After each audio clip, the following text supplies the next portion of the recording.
the player's view in a game, understanding a professional.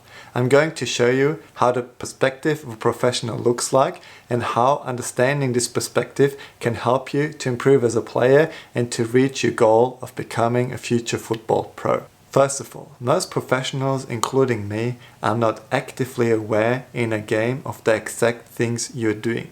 You just naturally do the right things at the right time. So what does that mean, not actively thinking? So what professionals do, they're capable of analyzing situations and finding solutions in a fraction of a second.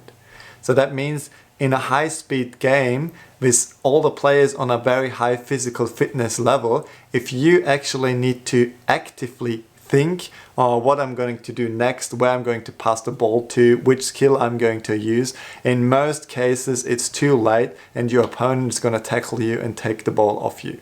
Besides of having a certain fitness level and ball skills, in order to analyze situations and find solutions in a split second, you need certain skills. And there's going to be three main skills we're going to have a look at. Number one, awareness. As a professional, most of the time you exactly know where you're at on the field. Even though sometimes you have to take your head down, you do your skills, you still know which direction your opponent's goal is and where your teammates are, or at least where they should be according to the natural movement patterns of each field position in relation to the game situation. Now we are going to have a closer look at some game footage. Let's have a closer look at this scenario. The target player is marked with the red circle, and the white arrow shows the direction where the ball is coming from and where his eyes are looking at. But even though he's focused on the ball, he exactly knows where his opponent's goal is, where his teammates, his defenders are, and how close he is to the outline. Thanks to his technique and awareness, he's able to keep the ball in play and pass it back to his defender. How can you practice this? You can practice this by watching game footage and have a close look at each field position's natural movement patterns in relation to the certain game situations. Number two is anticipation and reading players and situations. That means that you're able to predict or anticipate what is going to happen next, where the ball is going to be passed to or where the player is going to run to before it even happens. You also need to be able to read a player's body language, basically where his head is facing to, which foot he's dribbling with, where's the empty space, where's the tight space, in order to predict what he's going to do next. Another important point is that you're able to judge distances properly. That means, for example, if the ball is like 5 meters away from you and your opponent are both going to run to the ball, you have to be able to know if you can make it there before him or at least at the same time. Otherwise you fall back and position yourself better. It also happens when your opponent attacks you and you're the defender. You need to know when to attack him and when to fall back and cut him off on another time. Now we're going to have a closer look at some game footage to show you what anticipation and reading players and situations means. Let's have a closer look at this scenario. The target player is marked with the red circle, and the white arrow shows the direction where the ball is coming from and where his eyes are looking at. This is the moment where our target player starts to anticipate what the player marked in the blue circle is going to do next.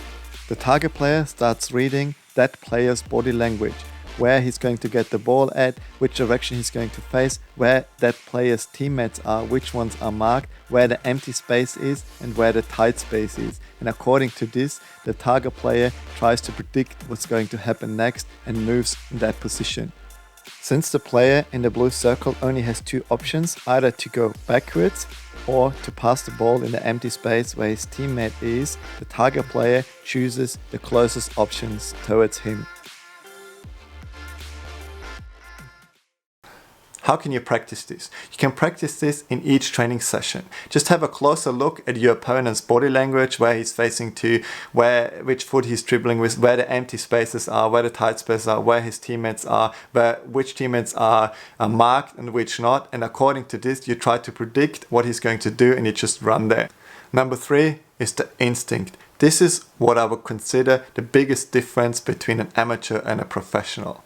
Instinct is a mixture of awareness anticipation and reading players and situation, but it's also more. It's this feeling you have you develop. For example, if you dribble a 1v1 against a player, you dribble past him and then you repair your shot. As soon as you hit your shot, you can tell this is going to go into the goal or it's going to be very close. You also exactly know when you pass the ball, or this is going to have the right length, it's going to hit its target. And also when you're dribbling, you have this close connection, this feeling, this ball feeling, where you exactly know where the ball is underneath you, even though you can't see it, or you exactly know how soft or hard to touch it. Now we're going to have a closer look at some game footage where you can see how it looks like when a player uses his instincts. Let's have a closer look at this scenario. This is our target player and he uses instinct to score this goal. You'll see if you have a closer look that his eyes are focused on the ball and the small visual field in front of him the entire time.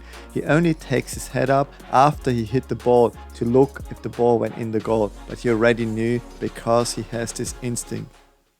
How can you practice this? Work on your awareness, anticipation and reading players and situations first, and then your instinct will develop with experience and lots of touches with the ball in your individual skill sessions. How good and fast your brain is with finding solutions for these situations is depending on how good your skill set is and how confident you feel with certain skills. On the highest level in a game, you realize that you will only use the skills you feel 100% confident with.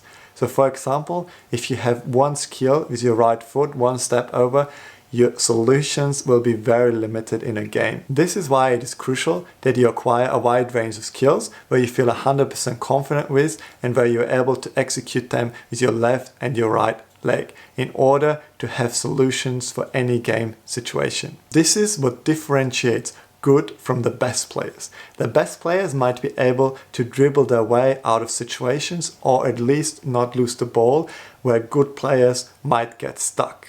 Quick question for the comment section below. Are you planning to become a future professional? And which level are you playing at the moment?